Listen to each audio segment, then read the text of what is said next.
Wahyuni. Dia adalah murid yang sangat bagus. 6 tahun belajar di sekolah ini, dia tak pernah lewat walaupun sehari. Kadang-kadang, dia yang bukakan pintu pagar sekolah sebab datang terlalu awal. Banyak kelebihan yang Wahyuni dapat bila dia datang awal ke sekolah. Antaranya, dia dapat mulakan hari persekolahan dengan tenang. Bila datang awal, banyak benda yang dia boleh buat. Ulang kaji pelajaran, siapkan kerja sekolah, bersihkan kelas dan yang paling penting, dia tak ketinggalan dalam pelajaran. Ingat kawan-kawan, adab utama ketika menuntut ilmu adalah murid menunggu guru, bukannya guru menunggu murid. Sebab itulah Wahyuni menjadi idola kepada rakan-rakannya. Tetapi berbeza pula dengan si Irdina. Selalu lewat. Kalau ada anugerah kehadiran lewat, rasanya dia boleh menang. Hampir setiap hari dia datang lewat. Aduh, macam mana ni? Dah lewat dah ni. Macam mana ni? Dah pukul 8 dah. Hehe, tak ada pengawal petugas. Cantik ah. Apa Cik? Nak pergi mana? Awak tahu tak awak dah lambat? Bagi nama awak, saya nak masukkan dalam sistem e-lewat. Nama saya... Ini akan terjadi jika anda datang lewat ke sekolah. Nama anda akan dimasukkan dalam sistem e-lewat. Tapi, bagaimana sistem ini berfungsi?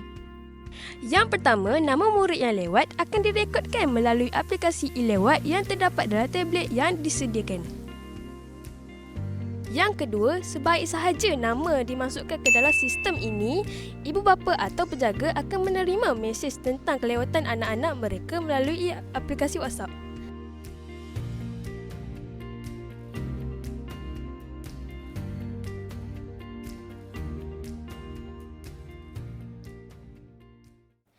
Itulah penjelasan ringkas bagaimana sistem e-lewat berfungsi. Tetapi, bagaimana pula dengan nasib Irdina? Jom kita tonton video ini sehingga habis. Macam mana ni? Mesti je kelas dah start dah ni.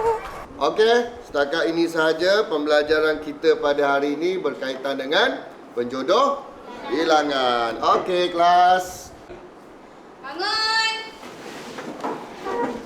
Terima kasih, Cikgu Sofian. Terima kasih, Cikgu Sofian.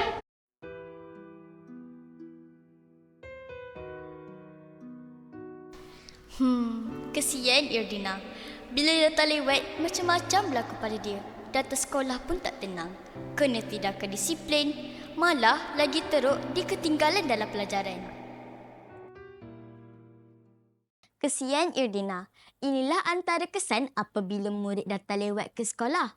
Nasi sudah pun menjadi bubur. Namun, masih belum terlambat untuk kita berubah. Kepada ibu bapa dan penjaga yang menonton video ini, janganlah kita normalisasikan datang lewat ke sekolah. Jadikanlah masa depan anak-anak kita sebagai keutamaan. Ayo sama-sama kita didik anak-anak kita untuk lebih berdisiplin.